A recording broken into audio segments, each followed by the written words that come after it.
जे मुक्त दहीहंडी जी आहे ती पार पडली. पुणेकरांचा मोठा प्रतिसाद यंदाच्या वर्षी पाहायला मिळतो. आनंद वाटतोय की पुणेकरांनी परत पारंपरिक पद्धतीने आणि संस्कृतीला शोभणारा दहीहंडी याला स्वीकारला आहे. आणि नक्कीच तुम्ही पाहिला आज दुपारी 3:30 पासून आतापर्यंत पुणेकरांनी खूपच जल्लोषात या दहीहंडीचा आनंद घेतला आहे. आणि तेवढ्याच ताकदीने आणि जल्लोषात ढोल ताशा पथक असतील, महाकाल असेल किंवा वर्लीचा बँड असेल किंवा प्रभात बँड असेल, तेवढ्याच जल्लोषात त्यांनी पण वादन केलं. गर्दी मोठ्या प्रमाणामध्ये पाहायला मिळते. समोर गर्दी असते, सगळीकडेच गर्दी पाहायला मिळते. गणेशोत्सवाची असा प्रतिसाद मिळेल अशी आपल्याला समोर 100% कोविडच्या काळानंतर गणेशोत्सव मध्ये पण खूपच गर्दी वाढली आहे. जी आपण नेहमी विचार करतो की घरातले गणपती विसर्जित झाल्यावर गर्दी वाढतं, तसं झालं नाही. मागचे 2-3 वर्षापासून आपण पाहिलं तर पहिल्या दिवशीपासूनच गर्दी असते.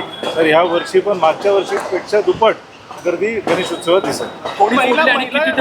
पथक आलं होतं, त्यांनी विशेष आकर्षण ठरलं होतं. त्यांनी काही मेसेज सुद्धा त्यांनी दिलेला आहे. त्यांनी ऑपरेशन सिंदूर हे जे आहे आपल्या सगळे भारतीय लष्कर असेल, वायुसेना असेल, नौदल असेल यांना त्यांनी सलामी दिली आहे. तसेच युवा वाद्य पथकनी पण ऑपरेशन सिंदूरला 51 तिरंगा ध्वज लावून त्यांनी त्या जे लष्कर हे आहे त्यांना सलामी दिली.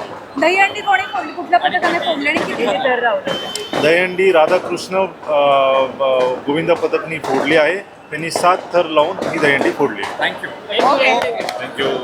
घ्या परदेशात भरारी, तेही सर्वसामान्यांना परवडणारी. ₹1 भरा आणि थायलंडमध्ये फिरा. सचिन इंटरनॅशनल घेऊन आले आहेत जगातली सर्वात स्वस्त परदेश टूर. पूर्ण 5 दिवसांचं पॅकेज आता फक्त ₹32,999 पॅकेजमध्ये विमान प्रवास, हॉटेल, ब्रेकफास्ट, ट्रान्सपोर्ट आणि प्रेक्षणीय स्थळे. सचिन इंटरनॅशनल 18 वर्षांपासून पर्यटन क्षेत्रातील एक विश्वसनीय नाव. सचिन इंटरनॅशनल सोबत मनसोक्त फिरा. संपर्क 7767989898.